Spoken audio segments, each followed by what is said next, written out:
حضرت امام حسین یہاں سے چلتے ہیں، ابھی راستے میں ہی پہنچتے ہیں کہ یہ خبر آتی ہے بسم اللہ الرحمن الرحیم کہ کوفے والوں نے بے وفائی کر دی، حضرت مسلم بن عقیل رضی اللہ تعالیٰ عنہ کو شہید کر دیا گیا، نعمان بن بشیر معزول کر دیے گئے، ابن مرجانہ ابن زیاد وہاں متعین کر دیا گیا جو سخت گیر شخص تھا، اور اس نے لوگوں کو ڈرایا دھمکایا اور کوفے کے لوگوں کے دل بدل گئے اور وہ بیتیں توڑنے لگے۔ وہ منظر مسجد کوفہ کا کتنا دلگداز تھا، جب امام نماز کے لیے کھڑے ہوئے تو 40,000 لوگ آپ کے پیچھے تھا۔ جب سلام پھیرا اور امام نے دیکھا کہ پیچھے لوگ نہیں ہیں، پھر لوگوں نے اپنے دروازے بھی بند کر لیے۔ رات کی تنہائیاں ہیں اور حضرت مسلم بن عقیل کو کوئی پناہ دینے والا نہیں ہے۔ لوگوں نے دروازے بند کر لیے کہ کہیں ہمارے گھر میں نہ آ جائیں اور ہم مشقت اور حکومتی تشدد کا شکار نہ ہوں۔ کتنا دردناک لمحہ ہے حضرت مسلم بن عقیل رضی اللہ تعالیٰ عنہ پہ، اور پھر حضرت مسلم بن عقیل بے دردی سے شہید کر دیے جاتے ہیں۔ آپ ابھی راستے میں ہیں، یہ ساری کہانی پہنچتی ہے کہ حضرت مسلم شہید کر دیے گئے اور بے دردی سے شہید کر دیے گئے۔ وہ جنہوں نے خط لکھے تھے کہ ہم آپ کے ساتھ ہیں اور ہم منتظر ہیں، چشم برا ہیں، آپ کے قدموں کی چاپ سننے کے لیے بےتاب ہیں، آج انہوں نے بیتیں توڑ دی، 40,000 کوفی منحرف ہو گئے۔ مسجد کوفہ کا وہ منظر کس قدر روح کو تڑپا دینے والا تھا۔ ہم پچھلے سال عصر اور مغرب کے درمیان جب کوفہ پہنچے تو سورج ڈوبنے کے قریب تھا۔ میں نے اپنی زندگی میں اتنا اداس موسم کہیں نہیں دیکھا جتنا اداس موسم کوفے میں دیکھا۔ ایسے لگتا تھا جس طرح کوفے کی آب و ہوا آج بھی شرمندہ ہے۔ جو مسلم بن عقیل اور خاندان نبوت کے ساتھ اہل کوفہ نے کیا، حضرت امام حسین رضی اللہ تعالیٰ عنہ کو ان کے بہی خواہوں نے، اعزاء نے، اقرباء نے، دوستوں نے، آوان و انصار نے، ساتھیوں نے کہا کہ حضرت حالات یکسر تبدیل ہو گئے، اب ہمیں مراجعت کر جانی چاہیے، واپس پلٹ جانا چاہیے۔ تو حضرت امام حسین کافی سوچ بچار میں رہے، پھر اس کے بعد آپ نے فیصلہ کیا کہ ہم آگے بڑھیں گے۔ دوستوں نے کہا کہ حضرت اگر آپ آگے بڑھیں گے تو ہمیں لگتا ہے کہ وہ آپ کے ساتھ سلوک اچھا نہیں کریں گے اور آپ بچوں کے سامنے پیاس سے شہید کر دیے جائیں گے۔ تو حضرت امام حسین رضی اللہ تعالیٰ عنہ نے وہاں ایک خطبہ ارشاد فرمایا کہ لوگوں تم جو مجھے بتا رہے ہو مجھے اچھی طرح معلوم ہے، جو تم مجھے منظر پیش کر رہے ہو وہ میری نگاہوں میں ہے، اور جو کچھ ہونے والا ہے چشم تصور وہ منظر دیکھ رہی ہے۔ چونکہ حضرت امام حسین رضی اللہ تعالیٰ عنہ کی شہادت کی خبر حضرت امام حسین کے پیدا ہوتے ہی خاندان نبوت میں عام تھی۔ حضور علیہ الصلوۃ والسلام کو یہ بات جبریل امین نے آ کے بتائی تھی جب حسین ابن علی کے ساتھ حضور محبت کا اظہار کر رہے تھے، تو یہ جبریل امین نے آ کے کہا تھا حضور آپ کا یہ بیٹا ارض طف میں شہید کر دیا جائے گا، اور کربلا کی مٹی لا کے حضور کو دی اور ام سلمہ کو حضور نے عطا کر دی۔ حضرت ام سلمہ کہتی ہیں کہ ایک دن میں سوئی تو خواب دیکھا کہ حضور کے مبارک بال بکھرے ہوئے ہیں اور سخت پریشان ہیں، تو میں نے کہا کہ حضور آپ کی یہ کیا حالت ہے؟ وَبِيَدِهِ قَارُورَةٌ، اور حضور کے ہاتھ میں ایک شیشی ہے، فِيهَا دَمٌ، جس کے اندر خون ہے۔ تو میں نے کہا حضور یہ کیا؟ فرمایا میں قتل گاہ حسین سے آ رہا ہوں اور یہ حسین ابن علی کا خون ہے۔ تو کہا 10 محرم کا دن تھا، دوپہر کا یہ منظر تھا، میں کیلولہ کر کے اٹھی، جب میں نے دیکھا تو وہ شیشی جس میں کربلا کی مٹی رکھی تھی وہ خون بن چکی تھی۔ تو یہ خبر پہلے دی گئی تھی، یہ بتا دیا گیا تھا۔ فرمایا میرے دوستو جو تم مجھے بتاتے ہو میں اس سے بے خبر نہیں ہوں، یہ سب کچھ ہونے والا ہے، لیکن اس کے باوجود میں کیوں جا رہا ہوں؟ تو آپ کا ایک تاریخ ساز جملہ ہے جو کربلا کے فلسفے کو ہمارے سامنے رکھتا ہے کہ یہ اتنا بڑا امتحان کیوں دیا۔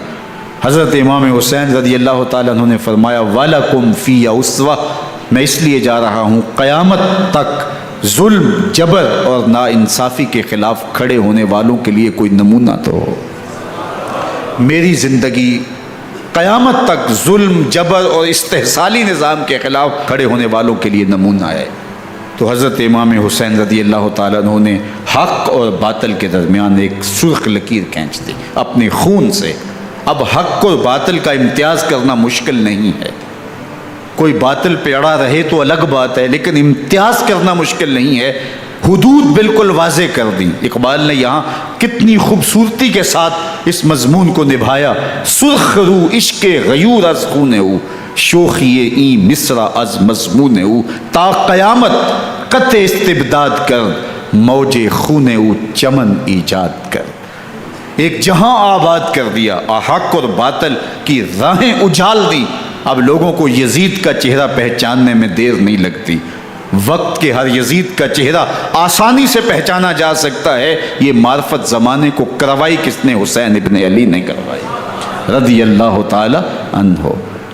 تو حضرت امام حسین نے فرمایا کہ جو میرے ساتھ ہونے والا ہے میں اچھی طرح جانتا ہوں، لیکن میں اس کے باوجود آگے بڑھوں گا۔ پھر بڑھے اور کربلا میں جا کے خیمہ زن ہو گئے۔ 7 محرم کو پانی بند کر دیا گیا۔ پانی بند ہوا تو کھانا بھی میسر نہیں تھا، لیکن ذکر پانی کا ہوتا ہے اس لیے کہ کھانے کے بغیر انسان کئی دن کاٹ لیتا ہے، لیکن پانی کے بغیر گزر نہیں ہوتی۔ تو فرات کی نہر سامنے اپنی موجوں کے ساتھ چمک رہی ہے، لیکن ایک قطرہ آب بھی آل رسول کو نہیں دیا جا رہا۔ کائنات کے اندر ایسے انوکھے امتحان بھی ہوتے ہیں۔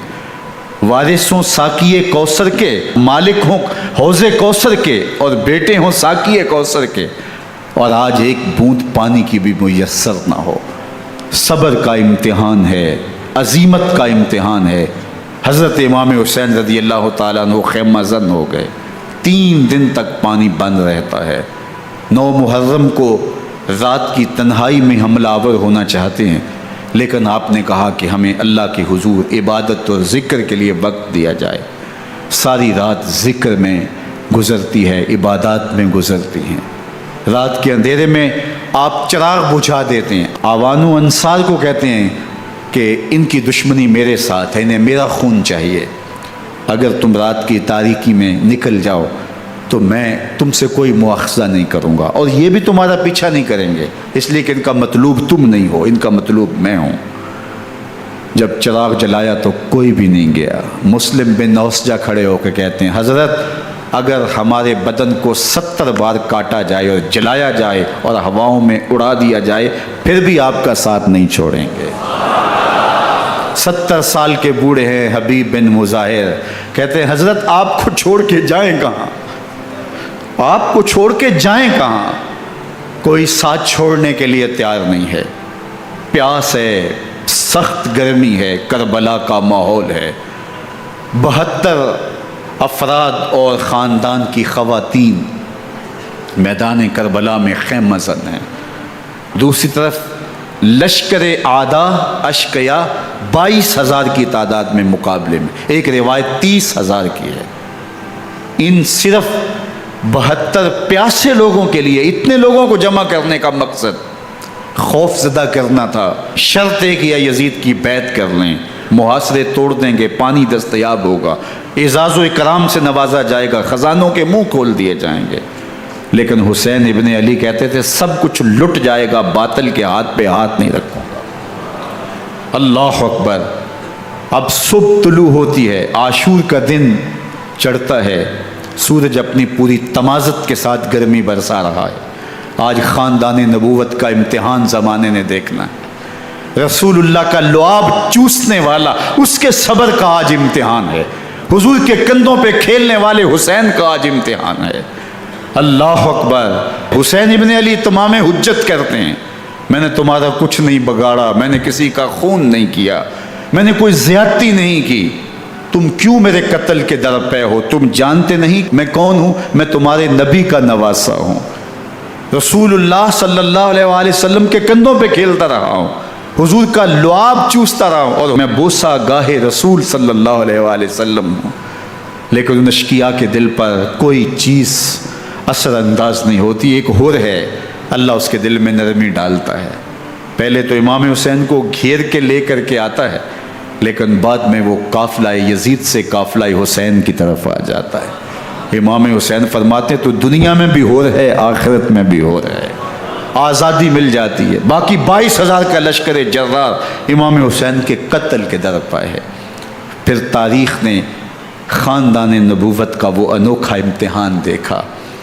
حضرت امام حسین کے بچے بالخصوص خواتین پیاس کی شدت میں حلق خشک ہیں. حضرت سکینہ تڑپ کے اپنے باپ سے کہتی ہیں کہ مجھے 6 ماہ کے علی اصغر کی پیاس نہیں دیکھی جا رہی. بچے کو ہاتھوں پہ اٹھاتے ہیں اور نہر فرات کے کنارے پہنچ کے فرماتے ہیں اشقیاء سے مخاطب ہو کے تمہارا معاملہ میرے ساتھ ہے. اس 6 ماہ کے بچے نے تمہارا کچھ نہیں بگاڑا. اور چلو بھر کے اس کا حلق سیراب کرنا چاہتے ہیں. ایک 2 شاخہ تیر آتا ہے جو حضرت علی اصغر کے گلے کو چیر دیتا ہے. راوی لکھتے ہیں کہ وہ عام تیر نہیں تھا، جانوروں کو شکار کرنے کے لیے جو بڑے تیر ہوتے ہیں وہ 2 شاخہ تیر تھا. وہ گردن کو کاٹ دیتا ہے، خون بہنے لگتا ہے، گردن لٹک جاتی ہے. حضرت امام حسین وہ بہتا ہوا خون اپنے چلو میں لیتے ہیں اور آسمان کی طرف اچھال کے کہتے ہیں مالک حسین کی یہ قربانی بھی قبول فرما. یہ تماشا لبے بام نہیں ہے. بچہ بیمار ہو، ڈاکٹر جواب دے دیں، ماں باپ کے ہاتھ پھول جاتے ہیں. زندگی کی سانسیں ابھی چل رہی ہوتی ہیں، لیکن ڈاکٹر کہے کہ یہ میرے بس کا روگ نہیں ہے، کہیں اور لے جاؤ، تو زندگی کا لف و نشر غیر مرتب ہو جاتا ہے. میں سلام پیش نہ کروں حسین ابن علی کو. 6 ماہ کا علی اصغر ہاتھوں میں دم توڑتا ہے، گردن لٹک جاتی ہے، خون بہہ رہا ہے. اب خیموں کی طرف بڑھ رہے ہیں، لیکن زبان پہ شکایت نہیں ہے. کہتے ہیں مالک حسین کی یہ قربانی قبول کر لے. اب خیموں کی طرف آنا، شہر بانو، ام رباب، سیدہ زینب، حضرت سکینہ سلام اللہ علیہا کا سامنا کوئی آسان کام نہیں تھا. لیکن حسین ابن علی آتے ہیں، شہزادے کو یہاں خیموں کے قریب رکھ کے کہتے ہیں کہ یہ حوض کوثر سے سیراب ہو گیا ہے. اللہ اکبر. کوہرام مچ جاتا ہے خیموں کے اندر. کیا منظر ہوگا اور ان کو کن الفاظ کے پیرائے میں ڈھال کر کے ان کیفیات کو بیان کیا جا سکتا ہے جو اہل بیت کے خیموں کے اندر علی اصغر کی شہادت کے بعد کا منظر رقم ہو رہا ہوگا. اللہ اکبر. ادھر اشقیاء آوازیں دے رہے ہیں، مبارزت کے لیے پکار رہے ہیں. زمانے نے پھر وہ منظر بھی دیکھا کہ جوان بیٹے کو 18 سال کی کمائی حضرت امام حسین میدان عمل میں بھیج رہے ہیں. وہ علی اکبر جو حسین کا نور نظر ہے، آنکھوں کا قرار ہے، دل کی تسکین ہے. اور پھر حضرت علی اکبر جب گھوڑے کی زین سے فرش زمین پہ گرتے ہیں تو باپ کو آواز دیتے ہیں، اور حضرت امام حسین جو ہے وہ آگے جا کے بیٹے کی لاش اٹھاتے ہیں. اللہ اکبر. 18 سال کے بیٹے کی لاش کو کندھوں پہ اٹھا کے خیموں تک لاتے ہیں اور ہاتھ پھیلا کے کہتے ہیں مالک حسین کی یہ قربانی بھی قبول فرما. کبھی قاسم بن حسن کی لاش اٹھا کے لاتے ہیں، کبھی اون و محمد کی لاشیں اٹھا کے لاتے ہیں، بھتیجوں کی، بھانجوں کی، بھائی عباس کے کٹے ہوئے بازو اور زخموں سے چھدا ہوا لاشا. کیا کیا قیامتیں تھیں جو اس کربلا کے ایک میدان کے اندر نہیں توڑی گئیں. حضرت امام حسین پر دکھ پہ دکھ، تکلیفوں پہ تکلیفیں. اب 71 لاشیں اٹھا کے خیموں تک پہنچا چکے، اور ادھر مبارزت کی دعوت دی جا رہی، آؤ میدان عمل میں آؤ، اب دیر کیوں کر رہے ہو. رسول اللہ کا حرم، رسول اللہ کی شہزادیاں جو نازوں میں پلی تھیں، وہ کلیاں جو شبنم کا بوجھ بھی گوارا نہیں کر سکتی تھی، آج مصیبتوں کے پہاڑ ٹوٹ گئے. حضرت امام حسین کبھی شہربانوں کو، کبھی ام رباب کو دلاسا دیتے ہیں، کبھی حضرت زینب کو کہتے ہیں. حضرت زینب کربلا کے اس میدان کے اندر بڑے حوصلے کے ساتھ اپنے بھائی کے ساتھ کھڑی رہی، اپنے 2 بیٹے راہ خدا میں پیش کیے، ان کی لاشیں وصول کیں. لیکن زینب جس جرت کے ساتھ، جس پامردی کے ساتھ اس سارے منظر کو حوصلے کے ساتھ سہتی رہی، وہ یقیناً حوصلہ سیدہ زینب سلام اللہ علیہا کا ہی ہے، لیکن یہ وہ منظر تھا کہ زینب کا دل بھی ڈول گیا جب حسین ابن علی گھوڑے پہ بیٹھنے لگے اور ان کو گھوڑے میں بٹھانے والا کوئی نہیں تھا، اور جو بھی سوار جاتا پھر واپس اس کی لاش ہی آتی اور حسین ابن علی لے کے آتے۔ آج حسین ابن علی جا رہے ہیں، زندگی کا سارا سرمایہ لٹ رہا ہے، حضرت زینب سلام اللہ علیہا سنبھل نہیں رہی۔ حضرت امام رضی اللہ تعالیٰ عنہ اٹھے اور آپ نے حضرت زینب کو صبر کی تلقین کی اور کہا کہ صبر ہی بہترین ذریعہ ہے اور اللہ کی قربت کا ایک بہترین سبب ہے، اور ان کو صبر کی تلقین کرتے ہوئے فرمایا کہ میرے بعد تم نے اس ذمہ داری کو سنبھالنا ہے اور ان مخدرات اسلام کی، ان شہزادیوں کے پردے کی تم نے حفاظت کرنی ہے۔ اور پھر گھوڑے کی زین کس کے امام حسین لشکر اشقیاء کی طرف بڑھتے ہیں۔